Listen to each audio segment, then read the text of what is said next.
The first big title update for college football 25. Will the community be happy or hot? Me,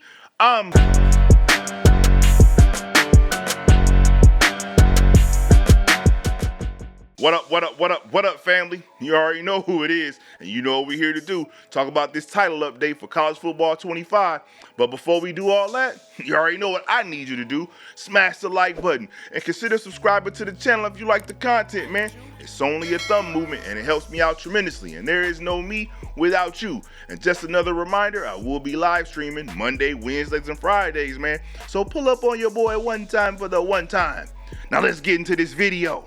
Man, so let's go ahead and cover the most important part, you know what I'm saying? Because all the other stuff is cool, but the most important part that we always worry about is gameplay.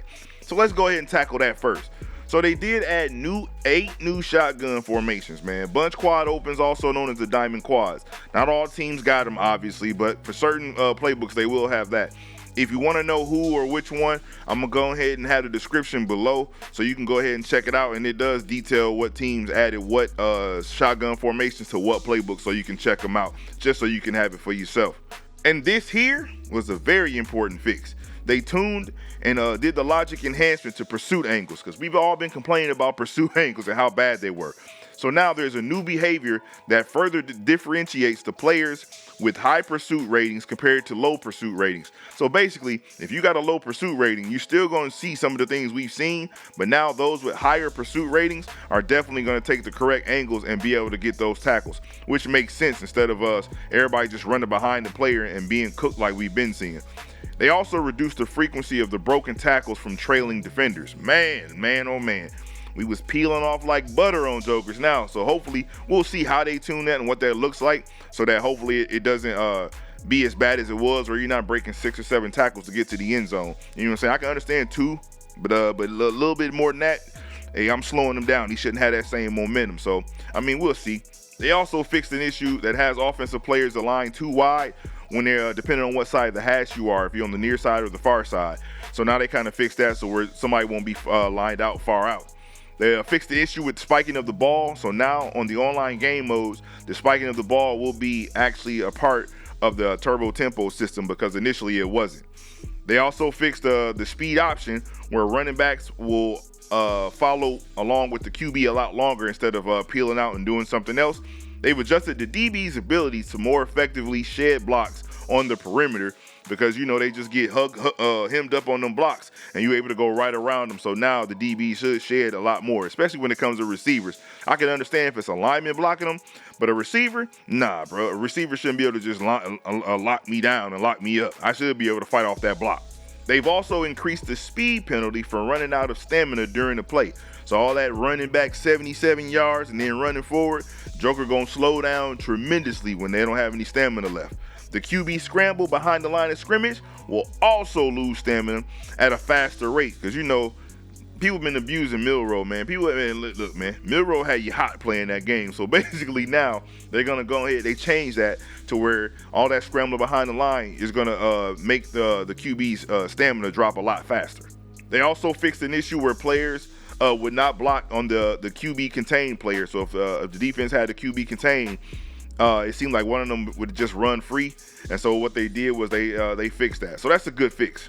They've increased the rewards for players receiving shading inside or outside correctly. So you know that's man coverage, and if I pick to shade inside and I guess correctly, or shade outside, depending on the individual receiver, then now I'm gonna stay with that receiver a little bit longer, and I'm gonna be rewarded more for having the right coverage, which basically means man coverage is about to be meta, and people are finna play it so just know, prepare to deal with man beaters. You're gonna have some man beaters, because you're gonna see this a lot, especially with them fixing it. They made an adjustment to the Wildcat unbalanced motion zone play. An adjustment should be a fix. That's what they should have did. They reduced the effectiveness of multiple laterals in a single play. So all that lateral back, it's not going to be as effective as it was before. They've also adjusted the threshold requiring receivers with the most effective jukes and spin moves.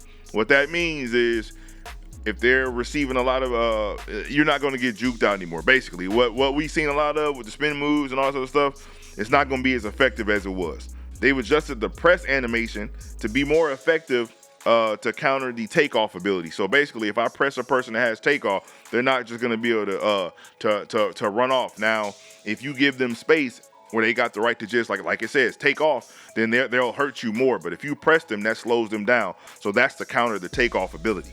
They've also updated the passing mechanic to where the blocking schemes, to where it's only going to include the running back in the blocking scheme if you have them set to block or if they're in a block and release alignment. So if they're not doing that, if they're running routes, it's not going to show them as far as picking anybody up. They're not going to show that anymore like it was. It was a bug initially showing that they would pick up this person even though they weren't. So they fixed that. Now let's talk abilities. I'm excited about this one. Really, it's only really one I'm going to address because that's the most, that's the one we all wanted to hear anyway. They rebalanced gold and platinum tiers of the jukes and the spins abilities like the 360 and the sidestep. So you know what that means. They nerfed it, basically. So all that spinning and covering eight yards, yeah, it's dead. The sidestep, they cooked all that. So that's good because that was unrealistic. That's what gave it the arcade feel. That's what everybody was complaining about because jokers was spinning.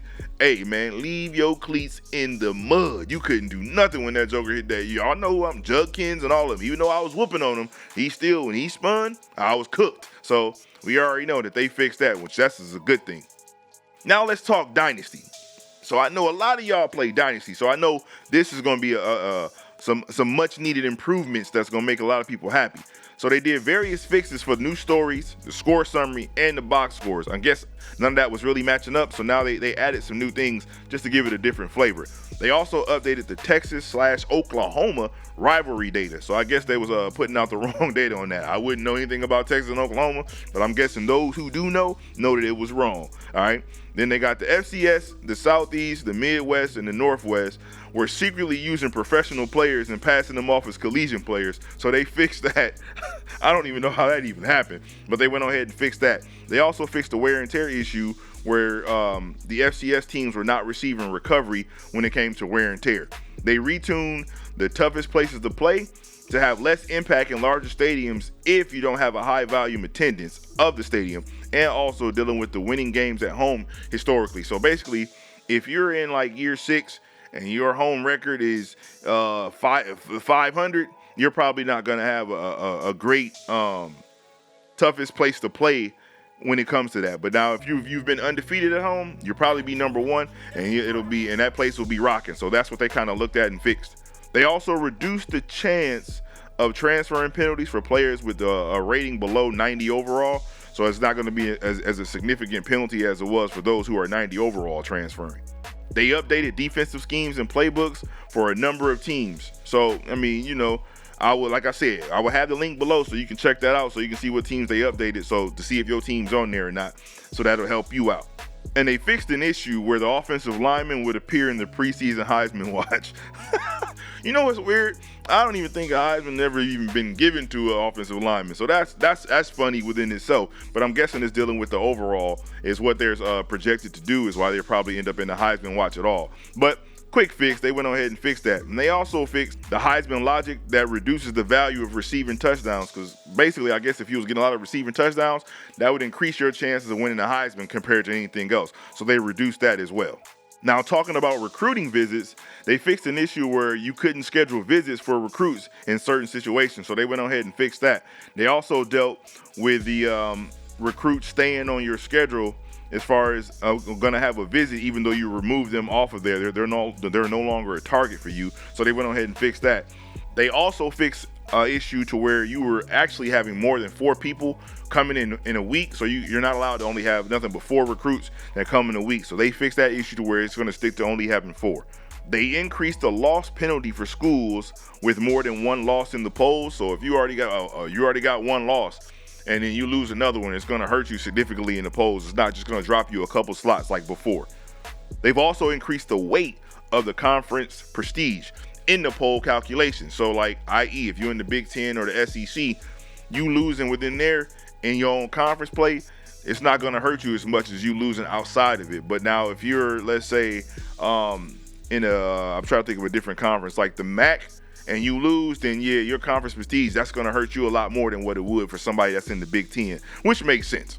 Now in Road to Glory, they added additional scenarios and for Neo deals and that type of Neo content. I guess it was being somewhat repetitive, so they added some new scenarios, which was truly needed, because I did hear a lot of just, oh man, I'm seeing the same thing over and over. So that's good for my Road to Glory players.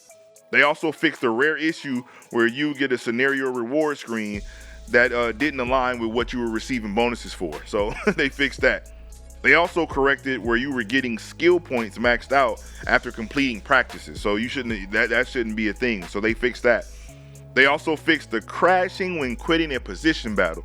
But I mean, why would you quit a position battle? Oh, because you lost it. So that's for the cheaters. Like, hey man, you lose a position battle, you lost it. But jokers want to quit out real quick and start over. But again, when that was happening, it was crashing the game. So they fixed that. So stop being a cheater, man. If you didn't win, you didn't win, man. Deal with it. They reworked the wear and tear UI to show position appropriate rating impacts. So it lets you know specifically where your wear and tear is dealing with your position. Also corrected an issue that prevented you from equipping a mental ability during the RTG player creation. So you weren't able to pick your mental abilities depending on what star of the player you were. And then they fixed another issue where I guess if you had your coach's trust maxed out, you could never lose it. Well, now you can. They went on ahead and fixed that to where now, even if you're maxed out, if you start stinking it up in the game, then you're going to go ahead and lose your coach's trust. So now it's not going to stay maxed out. They also corrected an issue where you couldn't upgrade your player during bye weeks, which, yeah, that makes sense. That's the time to either relax and get your wear and tear together or get to the gym and get swole. So that's definitely it. I'm glad they fixed that. They also fixed an issue where the mental goals weren't being tracked correctly. So, I mean, obviously we see that. I mean, it's going to have hiccups, but at least they fixed it, man. At least they're taking note of all the issues that they did have.